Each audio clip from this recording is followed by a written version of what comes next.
SD Touch 2 Favorites.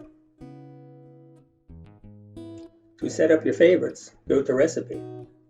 Select a saved recipe that you would like to add to a favorite list for quick access. When the recipe has been selected, click on the star above the recipes on the screen. The recipe will be added to the favorite list.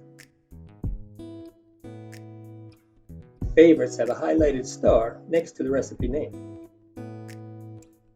To see the favorite list, click on the star in the lower left corner. All of your favorite or most commonly used recipes stored in one place.